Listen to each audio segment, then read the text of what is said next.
Mijn naam is Afke Hielkema. Ik ben van de KNKB, van de Keertsbond en we staan hier in Blija. We hebben krijgt de eerste keertsmorren openen.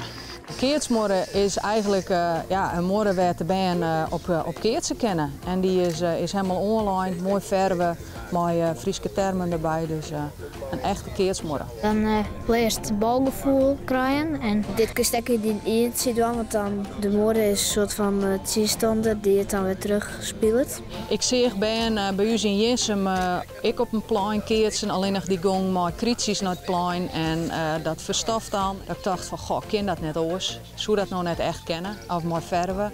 Nou, dat idee heb ik deeld bij u op kantoor in Frensjet en daar zijn ze, nou probeer het maar uit. Ik heb het idee deeld met de AVOEK. De AVOEK heeft me gewezen op het traject bij de provincie. Nou, zij is het bedrijf onjekken die het voor u verven heeft. Nou, het kwam heel mooi uit, want wij woonden maar een heel nice plein te maken. Dus dat past mooi bij elkaar. Omdat het nou een mooie keertsmorren is. En eerst stiet er alleen nog lijn jaren en toen weer het vakken al net. Dus toen werd hij nog net volle broek. En eigenlijk reageren de meeste scholieren en juffen en masters die het traject mooi opgang binnen, die ben dal enthousiast. Maar één ding, zo'n je met een morgen of zo een grote klok in je kennen, want de band ben heel te laat thuis. Nou, ik denk dat is een goed teken.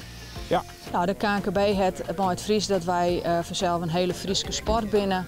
Dat zo nou en dan ik wil uitdragen, maar u wilt daar doel stelt hebben dat wij dat vanuit Takkenmeer echt wel meer dwangen. Dus maar meer treden als het is meer Australië spul. Hier is het keertsen, de bal rekt het, dat soort dingen. Nou, stel je voor je wilt dit ik als squallen, neem dan vooral contact op via info@knkb.nl en dan nemen wij weer contact met hem op. Was nou ik meer met het Friesk in die bedrijf? Wij helpen daar graag bij. Praktisch, creatief en financieel. Zoek op onze website voor meer informatie.